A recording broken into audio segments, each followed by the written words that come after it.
Hello, welcome to Scratch 3D Printing. In this video, I'll be installing these two parts onto the K2 Plus. Let's scratch today's project. Recently, my K2 Plus has been acting so weird. If you saw the previous video, the K2 Plus nozzle, the tip, just completely gone. And the extruder coupler cannot hold any PTFE2 because for whatever reason, the teeth inside of the small coupler thingy is gone. So when I put a tube in there, it just cannot hold. I was also doing some research on third-party extruder for the K2 Plus, but it does not seem that there are many out there. So I just pick up a stock replacement for the K2 Plus from Creality. Well, obviously I bought it on Amazon. I'll leave a link down below if you need the parts as well. And for the nozzle, I was like, might as well just replace the whole thing. So I bought another Microswiss Hotend.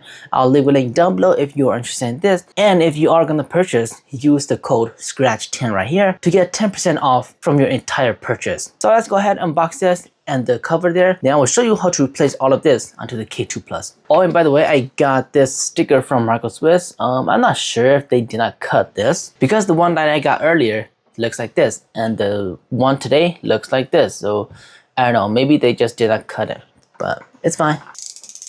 Okay, here we go. Look at that. We got a user manual. These user manual, they show you exactly how to take off the old Hotend and install the new Hotend with image of the actual 3D printer, which is really good in my opinion. And right here is the nozzle itself. Look at that. I'll compare this to the original Hotend and see what is the difference. Ooh, look at this. That looks pretty cool. And hopefully this one, the tip here, does not disappear on me. Okay, for the second part, let's just open this. This is just a cover for the K2 Plus. It's not the whole extruder. I found that I don't need to buy the whole extruder, so I just got this. So this right here, they provide you with the front cover and one side of the gear because this side of the gear is with the extruder itself. So they just provide you with one side here and this is like the spring. For this package, they also give you 2 screws and this is it. I need this new part right here. Let's just quickly test this. Hey, look at that, it worked. So this is what was broken on mine. So now that this one works, let's go ahead and replace it onto the K2 Plus. Okay, let's first take this off. It's just held by magnets. I'm gonna take both of these off, then I will install it. Okay, let's take this off. We need to take 1, 2, 3 screws off from this. So these were the screws that they provided with the package that I bought, which mine right here is still good, so I'm not sure if I'm gonna use it. I'm just gonna keep it. One more on the side over here. Now that we got that, we're gonna pull this lever and then pull this out to disengage. So this piece right here is what I bought. And what I'm gonna do is I'm gonna take out this gear right here because this is the metal gear that I bought. And the other one, I believe it's just plastic. So I'm gonna switch this one out. I could just switch these two instead of switching or doing all of this. And I think that's what I'm gonna do. I'm just gonna take this one out and then put it to the new one. So same thing for this side, hold it and then push it back, push it out. And then we have this out. All right, let's put this to the new one along with the spring. So to put in the spring, so what I like to do is I like to put the spring in here first. Then I'll put the spring in there at an angle and then push it down. So something like this, like that. And then just push in the angle, holding this spot so that the spring does not pop out. And just like that, everything is in. Just gonna use the Allen wrench, pushing the spring all the way down. There we go. Now, I got my new gear in here. Oh wow, look at this. I did not realize this. The new one does not come with a filament cutter. So that's why I keep getting the error that the filament cannot be cut or something like that. It does not come with a filament cutter. I just took out the old one here. As you can see right here, the filament cutter is still here. The new one does not come with it. Wow, that is kind of dumb in my opinion. Why don't they just include this as well? So now I gotta move this to that other one. Yay. There we go. Filament cutter in the new one. So now it can cut. And it was trying to retract. As you can see in there, it failed. So now more problem for me to fix. Now that I got this, I'm just gonna set it aside and then replace the hot end here. To remove this, we need to remove these 2 screws and 2 screws on top right there. On top there, you see that there's 2 extra screws. We need to remove those and those 2. Now that I got those 2 out, I'm gonna do the 2 at the top. It'll be so much easier if I got the top off, but it's fine. I got enough room, which is nice. So once we have all these 4 screws off, the whole hot end should just come off. And now we just need to unplug these 2 wires right here. So this connection, there's a clip, you push in the clip and you pull it out. There we go, we got one. Now let's do the same thing for the top. And once that is done, this whole thing just come off. Let's compare both of them. This one right here is Microswiss.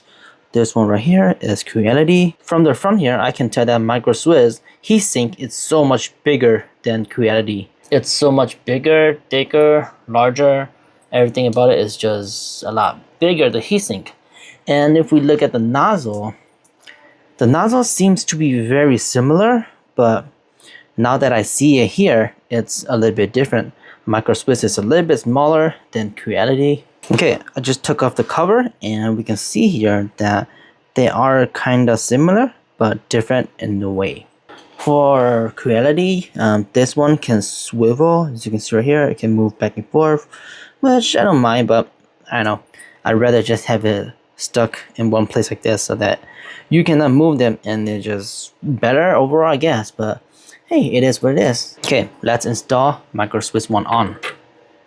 To install this, you just do the opposite. You plug in the 2 wire, you put in the 2 screw along with the top screw, and then you are complete. These 2 holes gonna go towards you. So we'll just put in like this. And I'm gonna plug in these 2 wire here first. So the copper wire goes on top, and then the heater wire goes at the bottom. I'm just doing this so that this stays in place. There we go. Now we just need to reinstall the screws. It is now in. I noticed that the heatsink is so much bigger, but it still fits. It looks like Microswiss shortened the hot end, but increased the heatsink. It's gonna make heat creep less likely to appear because this is such a huge heatsink compared to this. And the nozzle can go all the way up to 350°C. So a bigger heatsink is good. To be honest, maybe we need a bigger fan as well so that it covers the whole thing, but this is fine for now. You can see that they made a cutout, L-shaped cutout right here for you to tuck in the wire, which is pretty cool. There we go. So now we just need to install the cover up there, which is right here. So this is just very, very simple. You just basically replace it, pull the lever a little bit so that it can go in, and then make sure that it sits in there. What you can do is use an Allen wrench and then go on the side here, spin the gear so that it meshes together. There we go, it meshes together now. Now that this is like this, we're just gonna screw it in and we are finished. And look at that, it's not coming off, which is so amazing. And now to finish everything off, let's put in the silicone. Look at that, that looks so clean. And then let's try extruding to see if it's gonna work. While the K2 Plus is starting up, let's just go over the spec here. It's leak proof, cold nozzle change, high flow, all metal design, go up to 350°C on the K2 Plus. It also advertised that it can go up to 50 millimeter square per second. So I will do one test of that and see if that's true.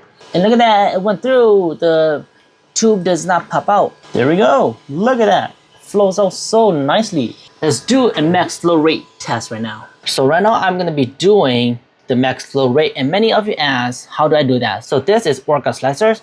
I will go up here to the calibration, and then max flow rate right here. Then this window is gonna pop up. You can enter your max volumetric speed and the end volumetric speed.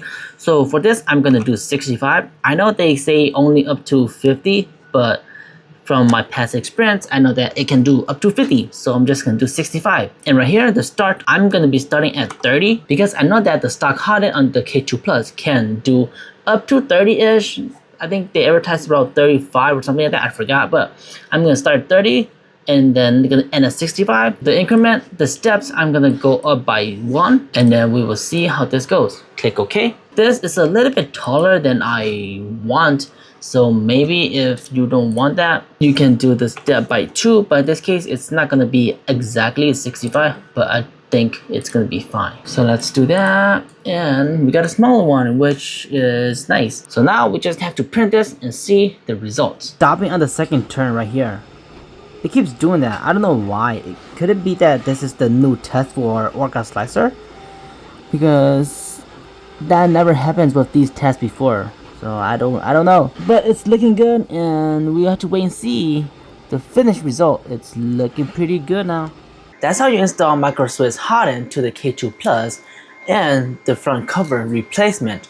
Now I have printed this. This is a max flow test and the Cobra S1 is running, so I hope you can still hear me over that noise. We will take a closer look at this. From the look of this, it printed really nice and clean.